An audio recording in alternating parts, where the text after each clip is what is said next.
Billah, tuju satu arah, tertinggi di jurang kalimatullah.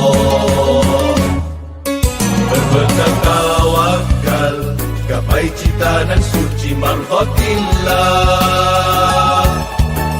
Sabar gigih cekal, menyebar risalah Rasulullah. Kerana dakwah tugas mulia, pusaka agung para anbiya, menyelamatkan ummah mesti sepenuh daya. Walau dicaci, jua dihina, tidak akan memadam bara cinta. Rela dikorbankan segala-galanya demi redha Maha Esa. Yayasan dakwah Islamiyah Malaysia melestari, gerakan dakwah menyatu, memandu ummah, menyebar risalah nubuah. Yayasan dakwah Islamiyah Malaysia, medan sinergi dan ukhuwah, binaan hukum bersatu tubuh, siru ala barakatillah, siru ala barakatillah.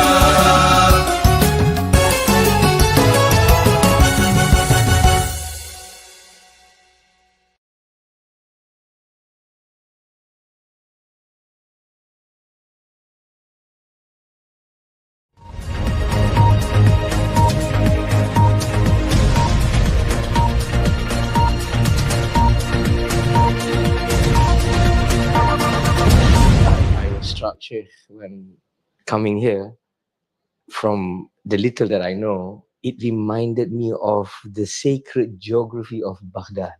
And if anyone's ever experienced that before, they'll know what I'm referring to when we talk about the compartmentalization of religion.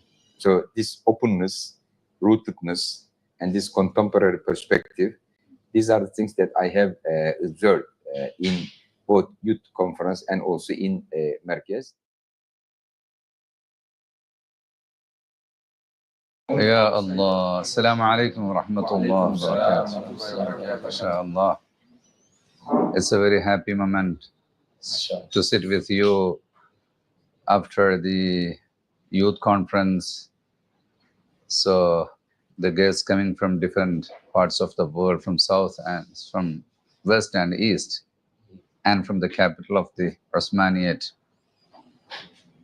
MashaAllah, we are very happy to see you here in Marcus Knowledge City. So I would like to know your feelings about the Kerala, the state of Kerala. How you feel? You spent here a few days and you have seen this atmosphere, the greenery, the water, and the people. So how was it? Amazing. I found that amazing entry. This is my very first trip to the whole of India, Sheikh. My very first maiden visit to India, and the passport I came in is through Khairullah, God's own country. Kerala, I mean, it's a wonderful country, mashallah, mashallah. And it's amazing that when we look at the conference, with thousands of people being there, in some other countries, I will not name those countries, normally, if you have this many people, it's for electioneering. People go there to listen to politicians. World football match. So, but here, mashallah, for the deen. Alhamdulillah, every year, 1 or 2 gatherings like this will happen in Kerala.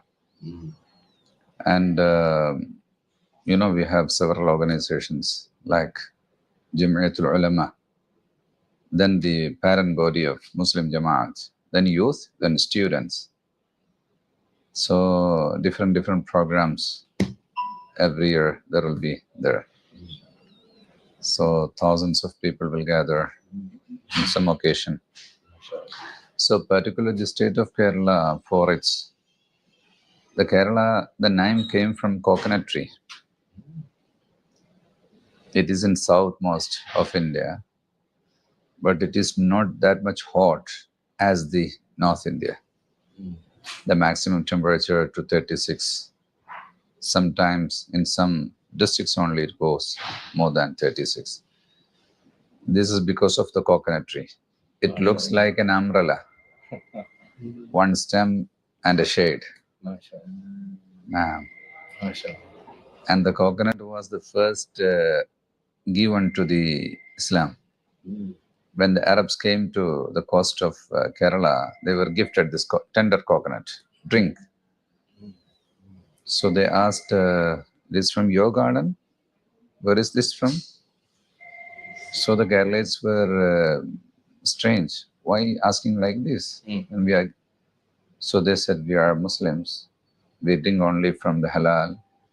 So we should know its source, where it's from. That was the reason they entered to Islam. The first family. MashaAllah. And the Kerala is following the Shafi school of thoughts in fiqh and Ash'ari in Aqidah. Also the system of Ba'alawi, Abdullah al-Haddad, because the propagators came to Kerala is from Yemen, mostly. MashaAllah. So, Dr. Yahya, what is your feeling about the youth conference? MashaAllah, it was very, very beautiful to see. One of the things that stood out in my mind is how integrated you are into the society here. You know, oftentimes when you visit places, the schools where they're training future scholars, they'll be focused just upon their studies.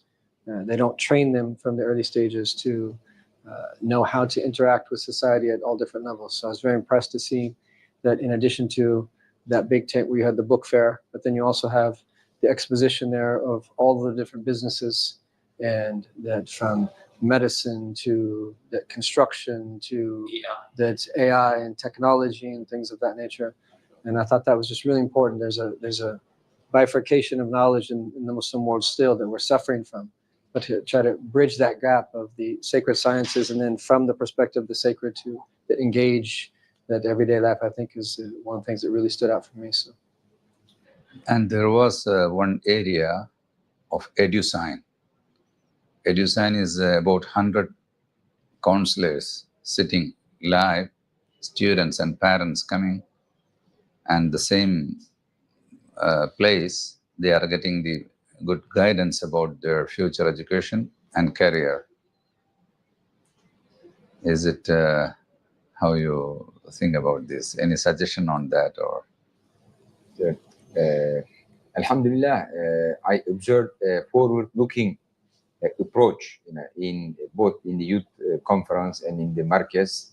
Alhamdulillah, it is not like lost in a historical study of Islam, but it's a forward-looking and very much in touch with the current realities, in the world, and this rootedness also is there because Alhamdulillah, India, Kerala has a long tradition of Islamic civilization in peaceful coexistence with neighbors, Hindu, Buddhist, from other religions. So this openness, rootedness, and this contemporary perspective, these are the things that I have observed in both youth conference and also in Merkez. And I am confident that these elements, will be the key of the success of your future generations. And I think you have noticed that the chief minister, other ministers, different political parties, Christians, Hindus, and communists, all coming to the conference. Yes, I argue that Islam is an open civilization. This is how it is established by Rasulullah in Medina. Rasulullah incorporated Jews, mushriks, and Christians, in the Medina society, regardless of what they thought about Islam. and later it continued during the Khulafa al-Rashidin, Abbasid, Umayyads, and also in India, it continued.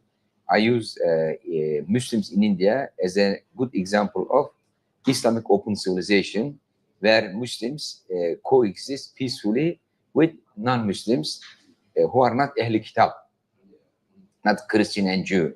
So a good example is like Andalusia, Ottoman Empire, but I believe Indian example and Indian experience is more important to demonstrate universalism of Islam to the whole world. Yeah. That Muslims here, has been living with non-Muslims who are not Ibrahimi, who don't follow the Abrahamic religions, and this is the Adami open civilization You based have on the witnessed Adami. that, yeah. India, the Muslim minority is enjoying its freedom. You have seen that big tent, about 10,000 resident delegation, 3 days.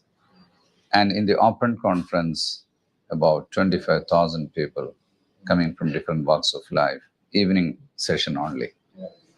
So how in India the Muslims are free to propagate their deen, for gathering, for expression of their thoughts, everything. Sometimes people from other countries, they don't know Muslims are this much free in India. Whether you were thinking like this before you come here? Well, I think some of us thought that this is quite an amazing sight. I mean, who would have thought that in a country where secularism, quote unquote, is the main system here, you really can't even see secularism in the way that we see that in the West, for example. And I think that is very interesting. In places where Islamophobia is quite pronounced and quite high, here you see people mingling quite naturally. And I'm reminded, Sheikh, of one of the Ba'alawis from our country in Singapore, Habib Hassan al-Attas. He mentioned that whenever Islam goes, if it is certainly not by the sword, as in the case of Andalusia, it will always remain and it will last. And I think what he said is actually quite true. I think the example of Kerala here in India, for example, is an example where Islam had been rooted here from the earliest times until today. And that's really because they never fought to bring Islam here, in the same way that Islam came to my country in Malaysia, in Singapore, and in Indonesia. But I wanted to pick up what you just mentioned to Dr. Rajab earlier about the EduCity, which is very interesting. The counselors that they actually had. I don't know whether you guys saw this. This is very interesting for myself. And I teach at Oxford University, and we are very concerned always to have access programs for students who would like to go to the university. But when I saw the counselors there, I just thought this is like, mashallah, the SYS conference way of killing two birds with one stone. And what do I mean by that is, on the one hand, you're giving career counseling advice to essentially people who also come from madrasas, on the one hand, people who come from school and they don't know what to do.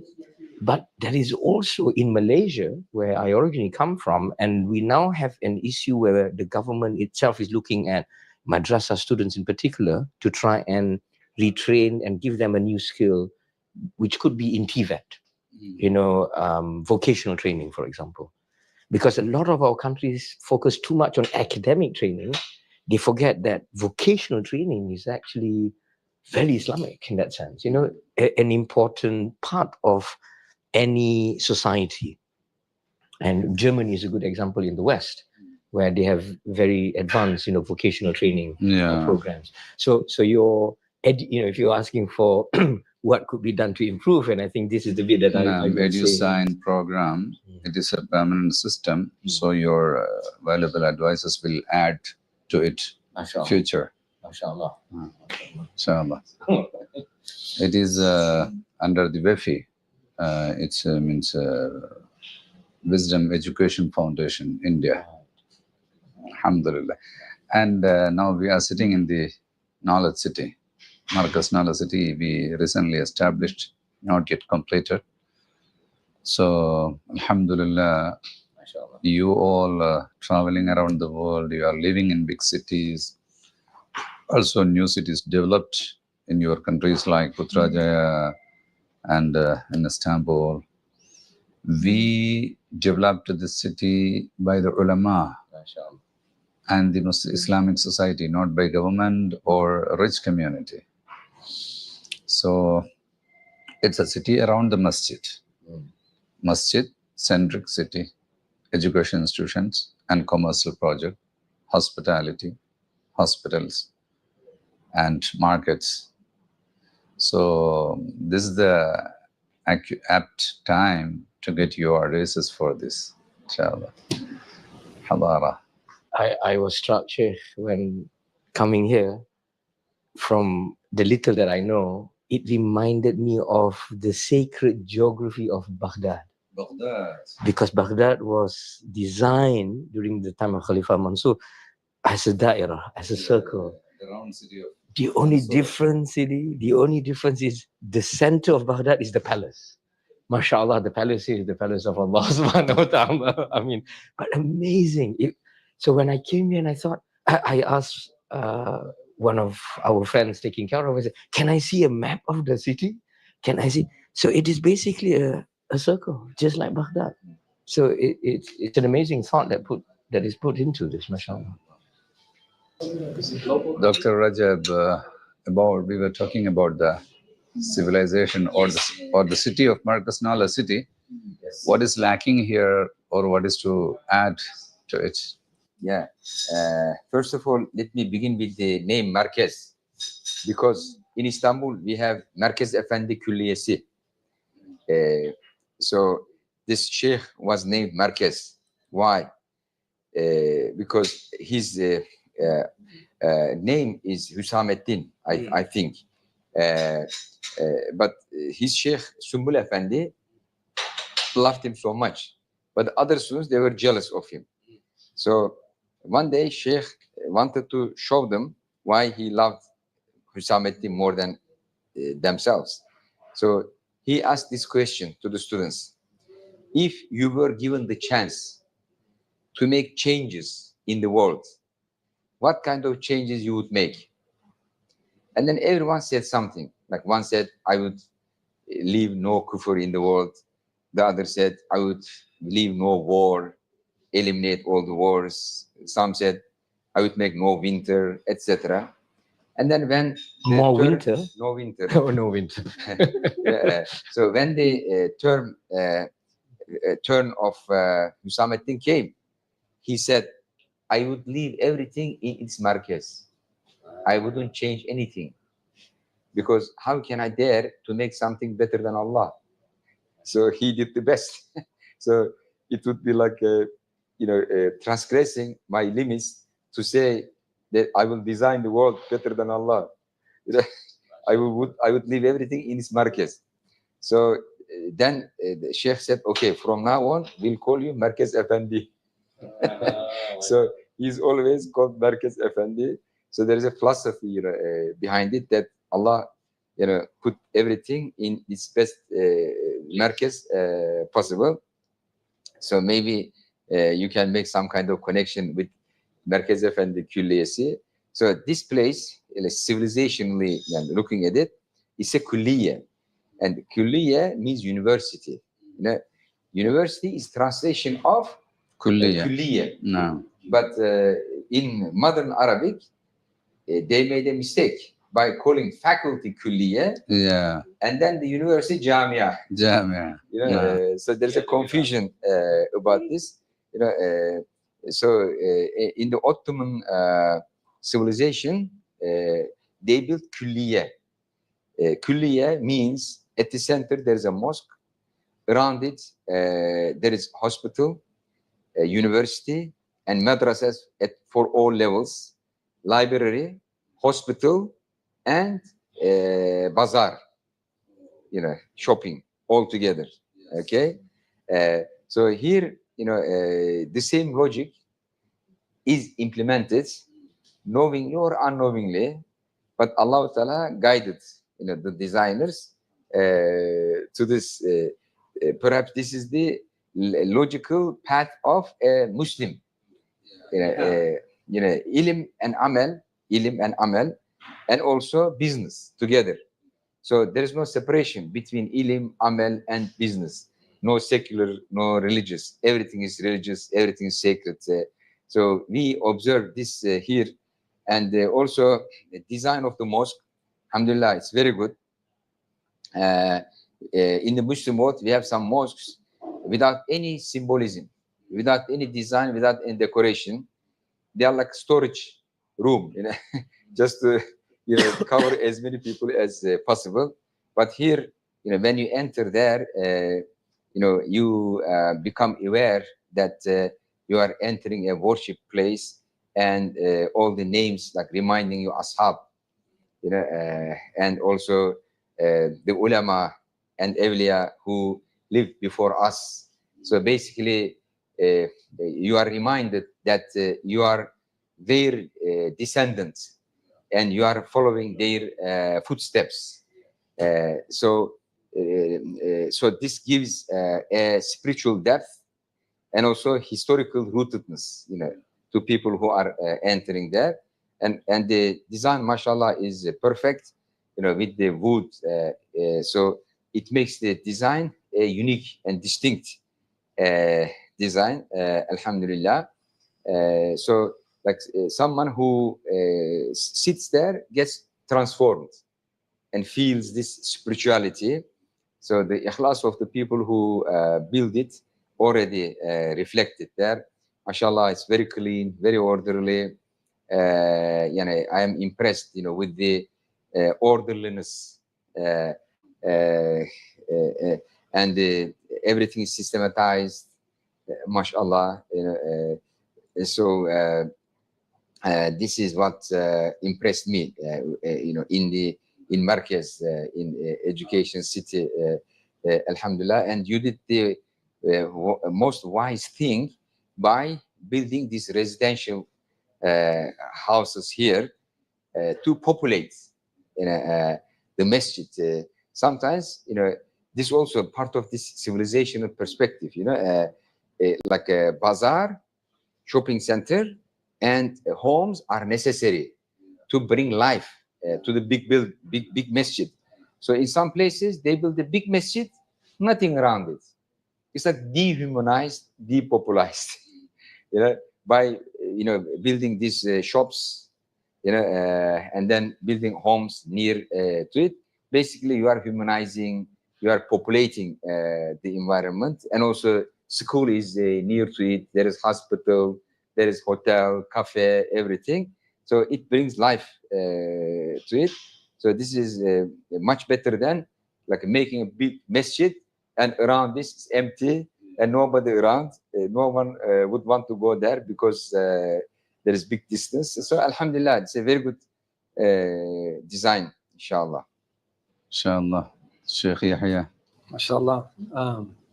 One of the things that I tend to look from this perspective, I was once before I became Muslim, a Protestant Christian.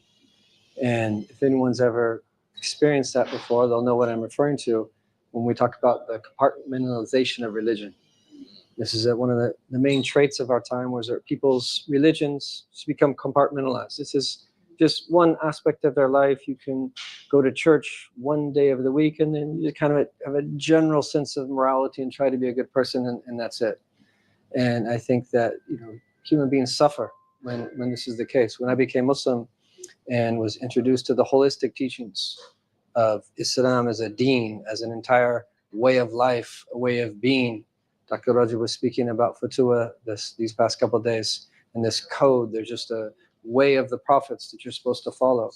And I think that the more that Muslims have been in Muslim civilization, have been infected and affected by modernity, that you see the same things happening. And I think it's an upward battle. It's very easy that the natural state of things is to be compartmentalized unless you fight against it. I mean, surely from that, like we live in the West, I live in the United States of America, Dr. AFIFI lives in England, more so in the West than in other places, but it's also in every that country to this day that's been impacted by this. And I think that it's really beautiful to see kind of this amazing markaz where they're going against the grain, and they're trying to, because if you think about it, that someone on their own, that's a very difficult thing to expect people to do, to have the requisite knowledge and state of heart that you need to live your personal life of piety, your family life, your social life, your work life, your community life. To be able to do that on your own and to work that out is not an easy thing. So to have something like this, I think that facilitates that for people.